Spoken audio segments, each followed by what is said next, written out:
But I would just live my life in a world where everything I was feeling was obviously extremely real. And now that I understand more about the autistic brain and the ADHD brain, we're experiencing things like the autistic brain intakes a level of information that is higher than what a neurotypical brain is intaking in the same situation.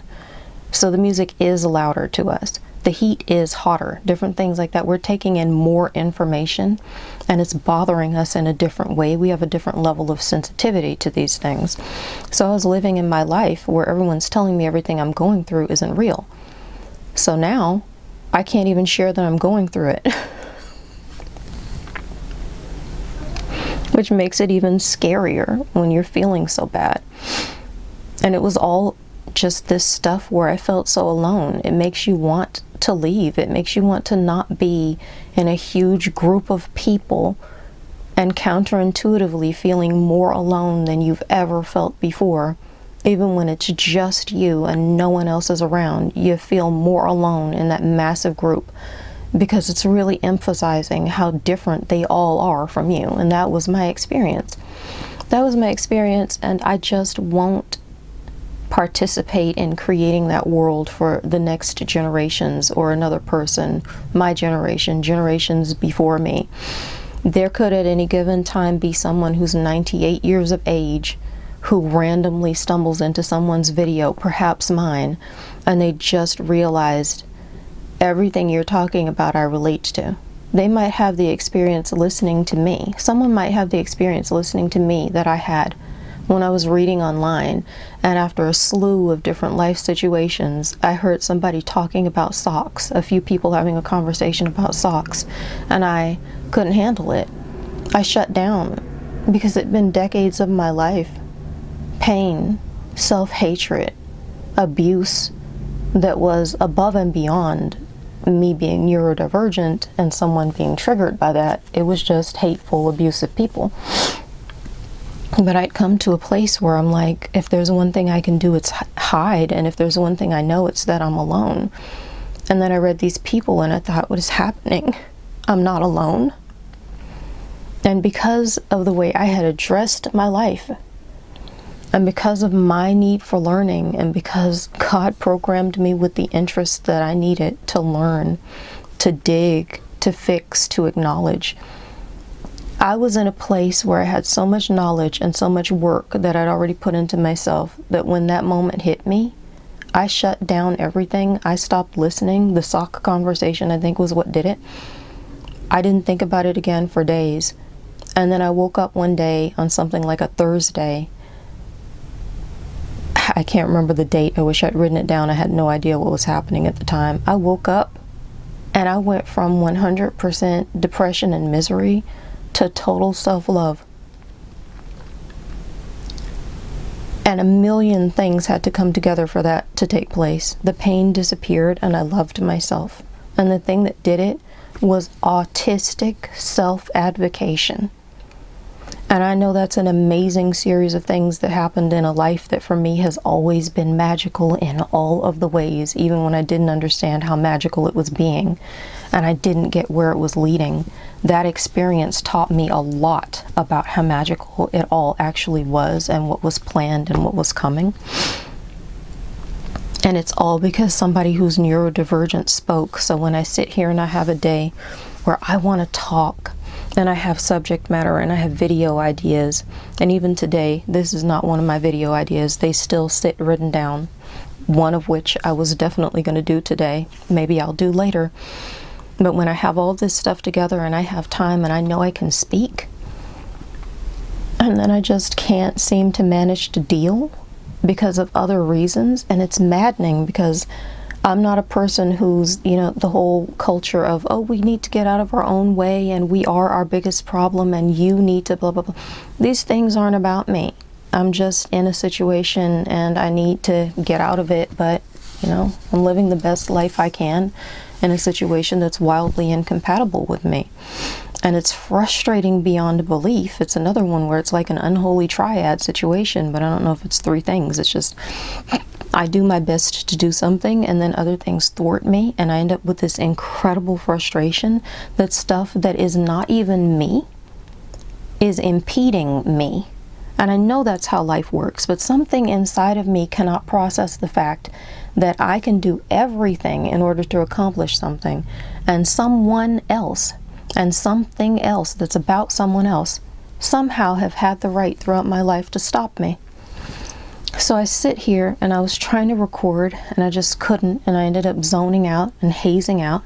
And I went online because, I was trying to do some stuff online for some things that are coming up this year that I want to participate in. And long story short, I just zoned away and I couldn't find my words. My words just went away, and I just felt so upset because I want to create content. And when I'm making content, I'm thinking about how maybe there's somebody who isn't okay. Maybe they're at the end of not being okay. And maybe the more of us who can, and who can do so safely, and who feel somehow like they want to do it, who just come out and self-advocate, just talk about our experiences. Maybe someone somewhere, possibly because of me, maybe because God put me in that place, or maybe you see me and you don't like my video, but you get suggested something else that does work for you. Maybe some way, somehow, I can do something to thwart that moment in between one of us being alive and not being okay, and not being alive anymore. Maybe I can, just by doing what these other people did that helped me, somehow help somebody else. And so when I can't record and put content up on this station particularly, it really hits me, because I know I'm doing this for a reason that means everything to me.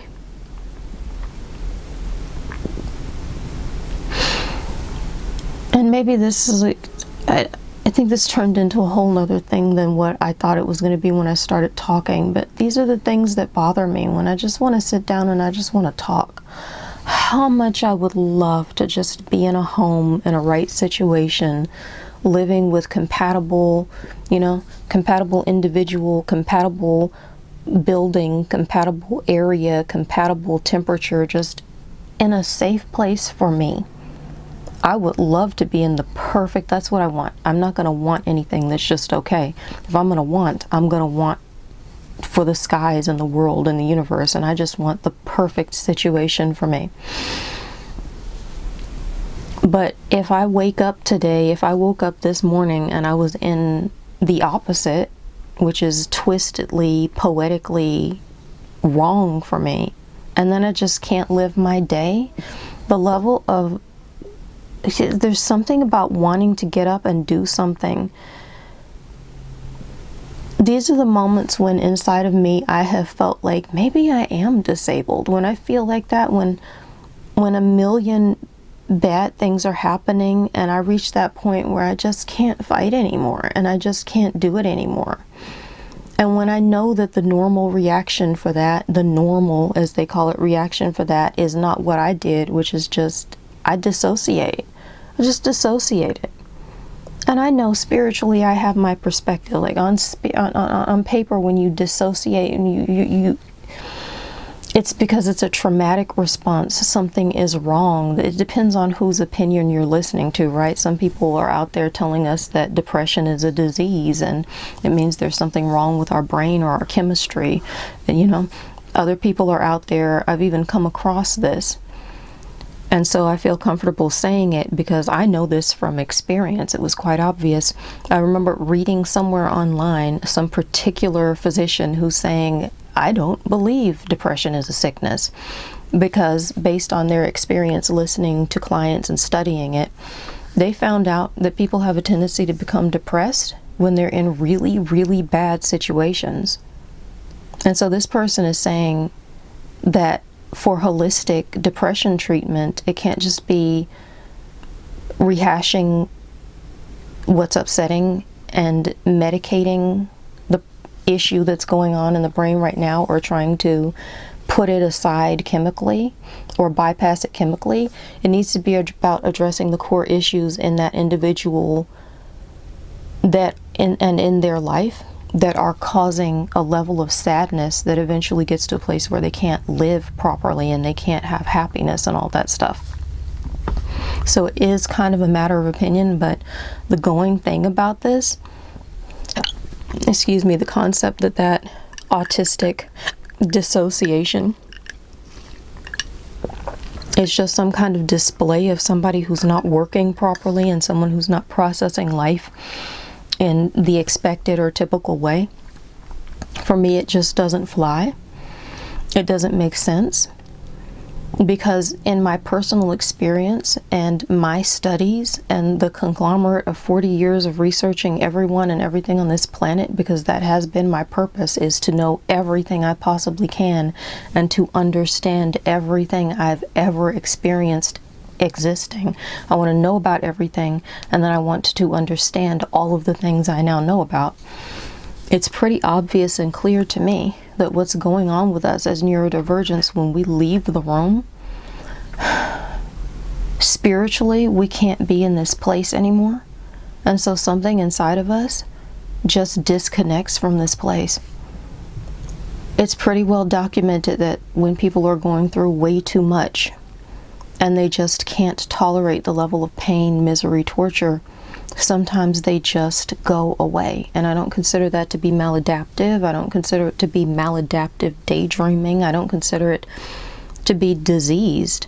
I consider it to be a holistic mind, body, spirit, like, what is it? The mind, body, spirit. I do believe spirit is like a connection with, mind is a connection with spirit, but the words are getting in my way, so I'm just going to go back and say, yeah, I'm running out of words now, so I'm almost done. I'm just going to go back and say, it's a holistic response. You have different portions to you, and a part of you is that spirit person that is not your body. That's the essence of your life. And then you have the soul part of you that's it, mind, body, and spirit. Spirit, soul, and body. That's it. You have the flesh that allows you, that serves as an interface. You have the soul, which is your mind, will, and emotion. That's your personality, basically. The essence of you specifically that's different from another person specifically. And then you have that spirit that's the breath of life. That's the essence of God. That's what powers everything that's alive. And on that level, when something is so bad in the body's realm that the personality can't stand being in the body's realm anymore, I do believe the spirit can shelter you and take you away from it. I believe that's why some of us can live a life in our mind where we go away to someplace beautiful in order to escape something ugly. And it's just, to me, kind of a beautiful thing that we as human beings of any neurotype have the capacity to, whether we understand it or not, or whether we believe in it or not, have our soul snatched by the beauty of spirit out of the body's realm when the body's realm is killing our soul and crushing our spirit. That there's some self-preservative thing that's so superior and so high level compared to all these other things, that when something that is possible here is that harmful, we can escape it. And so I did that. I sat there, I zoned into the computer, and it's like, oh, okay, well, I'm just mindlessly staring at a screen. You know what I was doing? I was exhausted, and I was overwhelmed, and I was disappointed, and I was emotionally drained.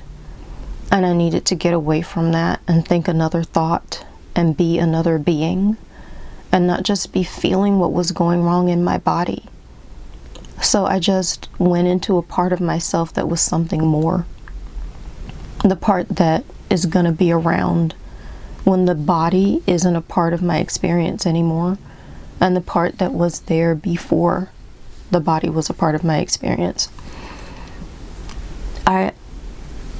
I just honestly like to know that there's something, a part of me that, for me, whatever they call it, something like personal gnosis, I like to know that there is a part of me that's bigger than whatever's going on in the plastic and meat brain realm, where everything is just basic, and sometimes everything is just harm. And every time I leave this realm, everything is just beautiful.